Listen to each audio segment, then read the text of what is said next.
Welcome to Mercado Diaries! For today's video po, we will be sharing journey of an international student who is 50 years old. Huh? Yeah. So, first and foremost, ito po yung aking mga hinandang mga tanong. How are you? I'm fine, thank you. No, I'm not yet done. How are you now after a year of being a student, living and working here in Canada? I'm good. At last, this December, I'll finish my studies. Because on my fourth term, I'll be doing the co-op. So, wala na pong aral-aral. So, it's good. So congrats in advance. Of course. Next question, why Canada? We know that you have a good career in UAE. You've been a project engineer for how many years? So, bakit mo pinagpalit yung career mo sa UAE, being an engineer, to sa isang hamak na manggagawa sa Canada? When we grow old, we don't really take any more focus on ourselves, lalo na kung may mga anak na tayo. So, we found out that during pandemic, it was not really a bad impact into our lives, but it was also a good one because we realized na when we lost our job in UAE, pati po yung identity mo, kung sino ka man, anong posisyon ka man, ay mawawala rin. The good impact is that we strive papunta ng Canada as an international student kasi yun ang pinakamadaling pathway. And ang nakaganda lang is we are prepared of everything. Even sa puso ay we are determined to do the things that Canadian will do. So pinalimutan ko na po yung aking pagiging ininyero sa UAE. And being a skilled worker here in Canada, it's not easy, but in reality, I started as a skilled worker. So, parang bumalik lang ako sa basic. So, in connection to that question, what was your first job here in Canada? My first job was a grocery clerk, nag-aayos, or we call them merchandiser. So, yun po ang naging trabaho ko rito unang-una dito sa Canada. Struggle that I encountered is that you cannot really choose kung anong gusto mong trabaho rito because ang ating mga certificates doon kung saan man tayo galing ay hindi na-honor dito sa Canada because they want their own certificate to be achieved by those people who are entering Canada. Being a grocery clerk, hindi prepared yung loob mo, siguro kung may pride ka, sasabihin, ano nangyari nito? Bakit ganito ang buhay ko? Ganito na yung position ko. But no, it did not come in or sink in into my mind dahil we are prepared and we decided to come, whatever will it be, we are ready for it. Okay, so anong sunod? After that grocery clerk, anong next? So opportunity comes because ang unang struggle lang talaga rito sa Canada is to have a Canadian experience. Once magkaroon ka na kahit isa lang, then connections will be there. And it opens to another job which is general labor sa isang food industry. Maganda lang doon, panggabi ka, pero ang kwan lang doon is parati kang magbubuhat. So you need to be physically fit. At the age of 50, I can say that I thank God na binigyan pa niya ako ng strength na ganito. Nasanay pa ako sa hard labor. Ang diferensya lang talaga is tumatanda na tayo. So pag uwi natin, medyo may mga sakit-sakit na sa kamay, sa likod. But because you are determined and you have that goal to settle down in Canada, then Kakayanin. Kakayanin. Kailangan lang talaga determination, lakas ng loob, and your health should be ready for everything that you will encounter. Yeah. In short po, kailangan you are prepared. Since we are prepared naman emotionally, physically, mentally, and spiritually. Yeah. So everything will follow smoothly. So, ano na ang latest mong work ngayon? Ako po ay isang coordinator, shipping and receiving, but also I handle machines. So, CNC machines, yung computer numerical coding na mga machines ay dahil nga may experience din ako sa Taiwan. So, I am handling bandsaw cutting machine. I also handle water jet. I also handle brake press. So, maraming experience dahil nga galing ka sa pinakamababang posisyon nung ikaw ay kabataan pa. All of the sudden, it will just trickle. And the good thing sa aking kon ngayon is it fits me in that particular position dahil I am an experienced forklift operator din for Taiwan for how many years. So nung dumating ako, nag-review lang ako konti at naalala mo na kaagad ang skill mo dahil ginagawa mo yun for how many years in Taiwan. Ano pa ba yung other mong So na-experience na work yeah, so sa umpisa? So ang pinaka-importante talaga rito sa Canada is transportation.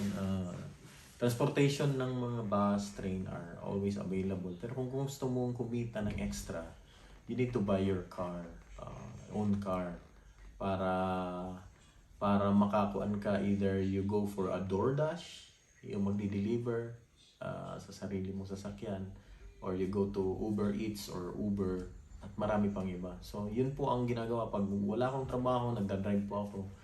Nagtitake orders ako sa DoorDash and hinahatid ko po yung mga pagkain sa certain designation. So, nagdi-deliver din kami. Yeah. Tapos, na-enjoy namin yung scenery, na-enjoy din namin yung tip. Yeah. Tapos, after namin pag-deliver, milk tea agad. Di ba? Next question. The biggest challenges of being an international student? Natin that ang challenges ay dapat natin i-cope up while habang nandito tayo sa mundo, no? Ang biggest challenge siguro is physically yung katawan natin ay hindi na po bumabata. It's from school, mentally stress ka na dahil maraming assignments, maraming deadlines na imimit mo. And then suddenly, while after that, you go to work. So, ang nangyari naman na challenges is yung physical body mo naman. Very tired ka. So, actually, two challenges ang kon mo. You are tired mentally and you are tired physically. Pero, we need to make sure, kaya nga sabi nga, in doing such step, no, kung pupunta tayo sa isang lugar or we need to set our goal kung meron man tayo mga goal. Dapat prepared tayo. Sabi nga ni Jen na dapat mentally, emotionally, physically, and spiritually, you're ready. Yeah. So, kung hindi tayo ready niyan, I think that's why so many international students go back to their home country dahil hindi nila nakayanan. But for me, I thank God na at the age of 50, I can still study, and one of the achievements din is that competitive kasi akong tao, and even in school, I am a competitive student din. So, alam na po ninyo kung ano yun. Ang nangyayari, nagpupuyat pa rin siya just like nung high school and college days. Di ba? Ayaw niyang paawat kasi lagi kong niluloko na, di ba?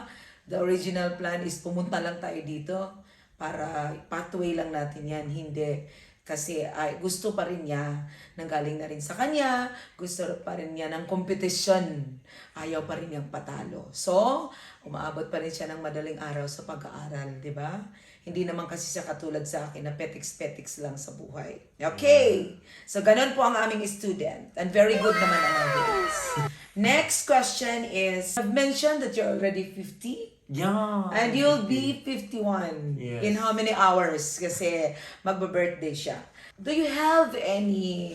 May nagtanong kasi nito, nag-PM sa akin. Yeah. Do you have any little regrets daw? Why you left pala UAE? Pinagpalit daw po yung magandang buhay namin doon, yung magandang career. Meron ba daw tayo ni katiting regrets man lang sa ngayon?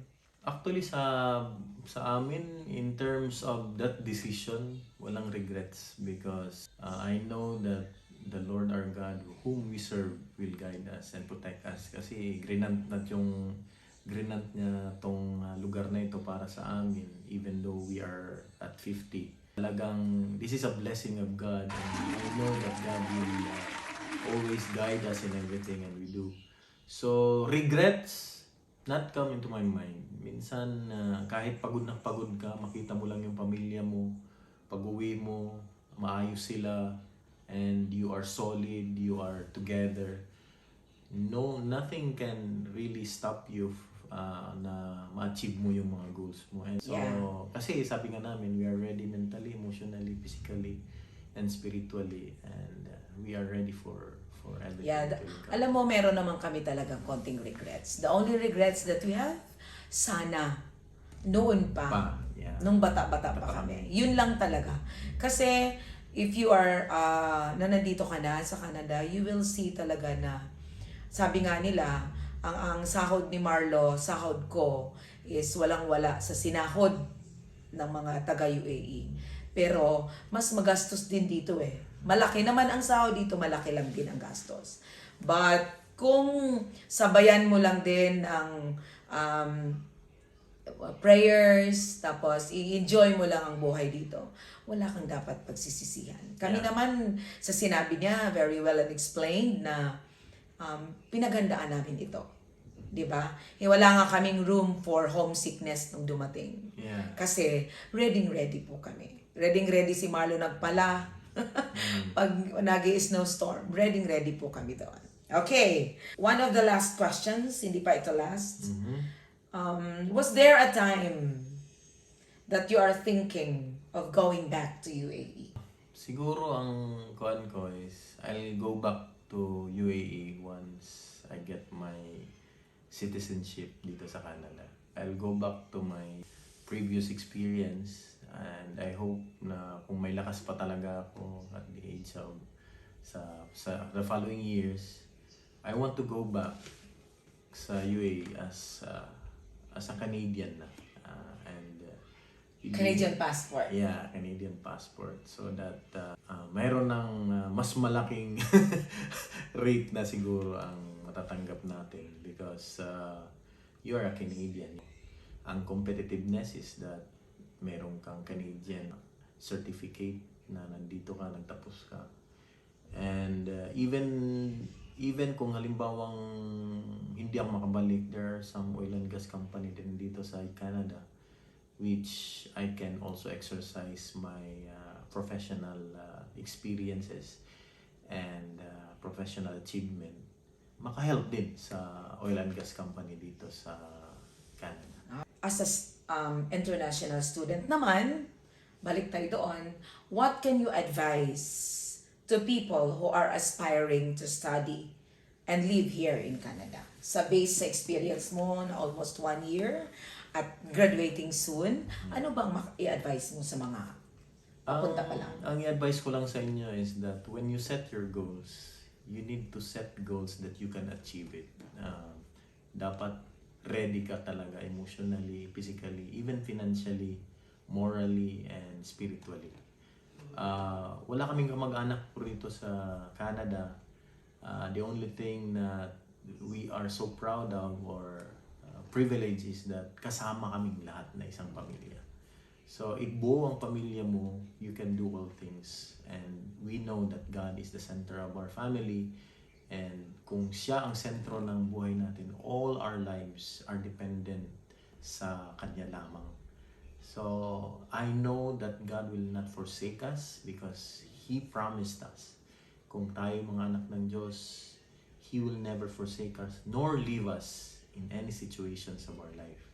So, sa mga nagbabalak na maging international student, you need to ask yourself, are you ready? Are you ready for forgetting your profession, your career, to start a new environment and a low wage, or kung hindi katulad sa kinikita ninyo nun, are you ready to accept it? And forget about what you are. Yeah. When you come to Canada, because you will be frustrated. At kung ma-frustrate ka, then I think Canada is not for you. So as a sort of advice to all international students, it is not only that money, you need also to study hard. If you fail, gagastos ka na naman. So kailangan bigyan mo pa rin ang time as a student because ang main purpose mo is to be a student, right? Set your goal as a student, And yung mga trabaho na yan, kung kulang man, it will just come. Marami pong trabaho, hindi ka lang mamimili. Yeah. Ang importante, if you are a skilled, then you have that advantage. If you are not, then accept it, start with a fresh, and dito sa Canada, the more harder your job is, the more you are paid more sa inyong per hour. Sinabi ko hard labor, magbubuhat ka, Medyo malaki ang sahod. malaki ang sahod dyan. So in connection doon sa kwento mo na yan, Yeah. can you give us any yung rough lang na nasahod ng isang skilled worker? Yeah, ang skilled worker, Minimum. ang minimum na skilled worker is higher than the minimum wage dito sa Canada. So, for example, Minimum ngayon is 16, I think. yeah, 16. $16 per hour. So kung papasok ka sa mga skilled, like if you are a welder, kung welder ka rito, napakalaki po. Starting is $25 per hour. Kung papasok ka sa mga kumpanya talaga, as in company, your wage should start from $19 to $20 per hour. Kung halimbawa mga office, mga grocery, you'll start at 16. Ako nga, nag-start ako sa grocery cart. My salary is $15.20 and 20 cents Per hour. per hour. So, kung titingnan ninyo ang mga certificate nyo sa Pilipinas na ganun, it is not actually valid here in Canada. Yeah. Ako as a forklift driver and Nag-aral pa. na experience, I take a forklift license dito sa Canada. And how much is the salary of a forklift driver? A forklift driver will have a salary of the 2 and above. Kasi wala ka pa naman experience. So as you drive a forklift for how many years, siguro magko-compete ka na rin. So you will be having 25 or 27 or 29 even. Yeah, di ba? Malaki. So because it is skilled workers. Kung welder ka, kung maganda ang kumpanya, it comes to, as I've said, starting mo 25, may umaabot na 33 na mga welder. So, skilled worker here is really high speed. So, lalong-lalo na kung mga construction is also high speed. Yung mga construction worker. Maganda pa rin ang mga benefits Yeah, nila. so, yun lang. So, don't think professionally na makakamit mo pa yung dati mong buhay or dati mong posisyon. Pwede naman, may chance when you naman. can, yeah, but you need to finish first your Studies. and be a PR and be Mag-upgrade ka, di ba? Yun ang Canadian advice. citizen. So for me, I will not stop schooling siguro because I want to pursue my career as kung ano yung experience ko dati. Magpapa-assess ako sa University of Toronto. And we will see. And we will see if I will be still qualified as an If he will be still an engineer. Marami naman pong mga kabayan na mga successful din. Yeah. Mga engineers. Pero yun nga ang sinasabi, isang engineer, isang doktor, isang lawyer, back to zero talaga. Titiisin mo talaga muna. Kumbaga siguro the lesson there is pinapaano ka ng humble beginning talaga. Ano ba ang namimiss mo sa buhay doon sa UAE? We have the church, we have our family also there, our friends na nagiging family. Ano ba ang namimiss mo doon? Ang namimiss ko lang doon yung relax lang masyado ang buhay doon because you're paid monthly. After work? After work, okay na. Dito kasi your bills are either weekly or bi-weekly at monthly. So you need to strive for your mga needs mo. At lumalaki na yung mga bata dito, babayaran na ang mga kung ano-ano. Yung telepono nila, doon isa lang ang bayad, diba? Dito may monthly. So doon kasi may mga libre na ng kumpanya. So maraming benefits doon. You live in Dubai, talagang as long as nasa posisyon ka. Pero yan lang naman ang namimiss mo, and dito naman habang tumatagal ka, you adapt because ang mga Pilipino naman is adaptable to any situation, di ba? Kaya nga tayo the best worker in the world dahil Kasi mabilis mag-adjust. Mabilis tayo mag-adjust Okay. and we use our common sense in doing such things. So, yun lang din ang gagawin natin. Hindi mo ba na-miss yung mga tao doon? Ah! Si Luke at si Nathan, hindi mo na-miss? Na-miss mo talaga dahil yung mga... Actually, ang na-miss ko lang naman talaga is sa Dubai. Hindi lang sa may maganda kang buhay doon is ang church ang gawain. No? Yun talaga ang pinaka-kuwan namin. Dahil dito, may gawain na naman din kami rito pero as praise and worship team lang kami rito as serving and singing sa Panginoon. And sometimes, bigyan ako ng opportunity na makapag-preach. Pero preaching the Word of God is really the heart and soul sa buhay ko at sa buong pamilya namin. So yun po ang nakakamiss at yung mga tao doon na you've been together for almost 15 years ay mamimiss mo talaga sila. So yung mga kids ng GICM Sharjah, pati na yung mga Nanay at tatay nanay nila. at tatay nila, nakakamiss dahil we have been, kung wala kaming pamilya as in by blood, they are our family as a brother and sister in Christ. So yun po yung pinaka Namimiss. namimiss namin. Last words, any advices that you can share? Lalo na yung mga nagme-message sa atin, how to become an international student, paano tayo nakasurvive, Yeah. and still surviving. Sabi nga, laban lang. Yeah. kahit naman lumalaban tayo kahit saan tayo. So is there any parting words before we end our vlog? Yun, ready yung loob mo. You're ready for everything. Morally, physically, mentally, spiritually, at financially. Yung sinasabi nilang show money, huwag po kami maniwala sa show money. You need to have that physical money with you Hindi yan show. when you come to Canada. Dahil ako, nakahanap ako ng first job ko after 2 months. So if you don't have money, you cannot survive in Canada kung wala kang trabaho, kung wala kang baon for 2 months. Yeah. So after that 2 months, nakakita ako by referring lang naman din. And referral din pala rito, may connection katulad lang sa Pilipinas. So if you applied, if you apply in a company, kung walang nag-refer sa'yo, hindi ka rin matatanggap. So, Parang may, kung in short, connections talaga. connections, mga bakir-bakir kung sa probinsya pa. So, ang unang hahanapin nila is, do you have that Canadian experience? So, wag po kayong mamili ng una ninyong papasukan. Dahil yun lang po ang pinaka-importante, na magkaroon kayo ng Canadian experience, maano man ang posisyon ninyo. So, once you got it, tuloy-tuloy na po yun. Hindi na po mag-i-stop. Marami nang magko-connect sa'yo kung saan ang mga openings, and then through referral, makakapasok kami. So, tsaga-tsaga lang talaga. So, show money is not really a show money, but it should be a physical money. And mentally, forget about what you are in your past, what you achieved, forget about it. Just Pansamantala. Yeah, Right? just start fresh in this environment. At ang pinaka-importante talaga rito is you need to be polite dito.